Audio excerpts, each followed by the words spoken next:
The only way to scale to 8 figures in revenue yearly with Amazon FBA is going to be wholesale. But if you don't do these 5 things right, you're probably never going to make a single dollar in profit.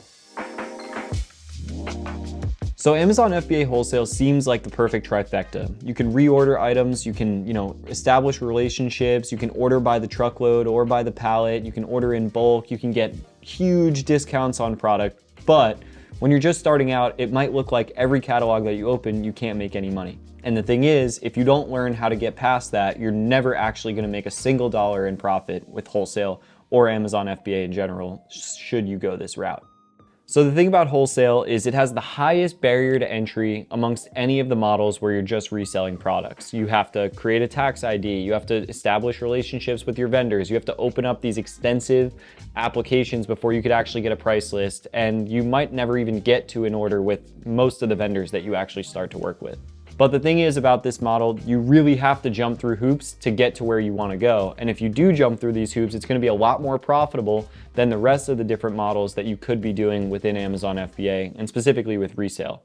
Wholesale has allowed our business to scale exponentially because a lot of the relationships and different business models that we've established with our vendors have allowed us to sell a lot of the same items, get better pricing, get more streamlined logistics, and get better shipping rates into Amazon, which has basically increased our bottom line or made us more profit. So if you're not doing these 5 things right, you're never gonna actually make even a dollar profit with wholesale. And we're gonna jump into these 5 concepts to prove to you that wholesale is the best model that you can do, but you need to be doing it right in order to make any money whatsoever. So the first thing I want you to think about is you have to be thinking long-term with your vendors.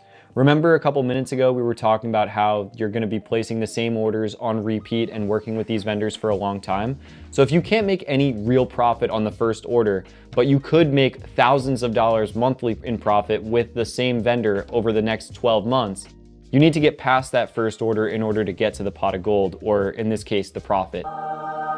So if you're not thinking long-term, you're never gonna actually make any money because a lot of you guys pester these sales reps for the best discount on the first order. And the bottom line is you're not gonna get it right off the bat, and they don't know who you are. And you could say you have millions of dollars to spend on products, but until you start to spend a couple thousand over and over and over again with them, you're just talking and you're really just wasting their time. You're wasting my time. So you have to think about all of your wholesale relationships over the long term. And in fact, we don't even judge a lot of our vendors on the pricing right off the bat. For me, the most important thing is how old is their catalog? And based on what I ordered, how much of it do they actually have in stock? Because if 70% of my order drops out for their catalog not being updated, that means the vendor's not keeping up with it and they don't really care whether or not they have the same stuff in stock. Compared to if the pricing is great, it doesn't even matter if the products aren't there. So you should be judging them on different things and thinking about this relationship over the next 6 to 12 to 18 months, not just based off of transaction number 1.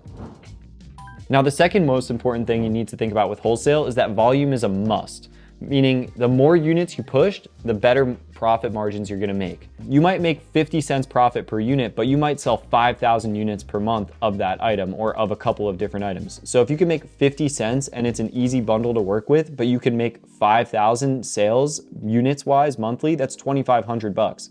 It's the same thing as if you were to order 100 units and make, $25 or something like that, whatever the math would work to.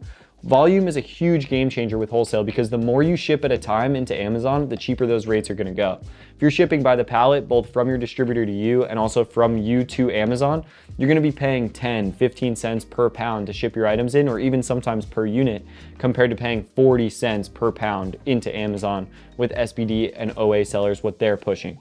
So you really need to realize that volume is an absolute game changer. And even if you're not making $1 profit per unit, but you're selling thousands of units of any given item, it's worth getting into that SKU because of how much money you can make for the long term. And if you push volume, all your costs are gonna go down, even your fulfillment costs and your shipping costs and stuff like that. So the more you push, the more you're gonna make, and you shouldn't shy away from SKUs that you can make a little bit of money on, but sell a lot of times over. Volume is huge with wholesale. The next thing that you need to think about is that relationships are everything. And the relationship that you establish with your sales rep is gonna be built over the long term, not just off transaction 1. They don't know who you are transaction 1, 2, and 3. They're not gonna know it for a couple months. So you need to really spend the time to call them up, tell them how your business model works, Tell them what SKUs you're interested in. Tell them, give them different options in terms of what you're looking to make or what you're looking to buy. Think about it like this. If the rep is making 1 to 2% commission off of your order and you place a $1,000 order, it's like 10 bucks, 20 bucks. They don't really care that much about you. So you need to make sure that you spend the time to really talk to them, ask them about different things. Maybe make it your goal to talk about something that's not your order every time you look to get on the phone. Which brings us to my next point. You need to pick up the phone and start calling, because you're not gonna make any deals over email, and these wholesalers at this point are getting hundreds of inquiries every single day. You need to call them to stand out, and that's the way you're gonna increase your conversion rate on how many accounts you get open exponentially, is by getting over that fear of calling them and just pick up the phone. You're gonna get denied a bunch of times, so you might as well get through it and call as many of them as you can so you can get those applications approved and get those orders flowing, rather than just being scared to pick up the phone all the time. You can do it! You're gonna get better the more you talk to them, and if you really can't get it, you're gonna need to get somebody else to call for you, because if you're not calling, you're not cutting deals and you're not making money. And the last and most important thing that I want to say about wholesale is systems are everything. You need to have a system with the way you're researching your items. You need to have a system with the way you're opening applications and following up, maybe even a CRM. You need to have a system of how you're placing orders and doing your research, a system of how you're receiving the orders, because a lot of these vendors have a 24 to 72 hour time range on how long you have to basically get your reimbursements or credits for stuff that didn't come, how it's getting into Amazon, how you're reselling, how you're putting your products on your repricer and stuff like that. You need to systematize pretty much every aspect of this business, especially wholesale, to scale. And if something is dependent on somebody else, the minute that other person crashes, which they will, it always happens, your whole world is gonna come crashing down and you're gonna have a bunch more problems to solve. But if you build a system that's bulletproof, that you can replicate and have somebody fill in because you have a process document on how to do these certain things, you will be able to scale. And that's why systems are really important, especially with this business, because if you can't open applications anymore, but you have a step-by-step guideline of how to do your applications, somebody else can fill that role, maybe even a VA. If you have a step-by-step process of how you're scraping catalogs and you can't do it anymore, somebody else can fill that role. Same thing with receiving, same thing with shipping, same thing with repricing, all of those different things. So if you build a step-by-step, first click here, then click here, then click here, or first open the pallet, then sort through by each SKU, then match those SKUs with the invoice that came in and figure out what's there and what's not there. Systematize everything and you're gonna set yourself up to scale your business over the long run and make more money long term and not have any dependencies. So those are the 5 different things that you need to think about in order to profit with Amazon FBA Wholesale. It's probably the hardest but most rewarding business model within Amazon. And with that being said, I hope you guys enjoyed this video and I'll see you again in the next one.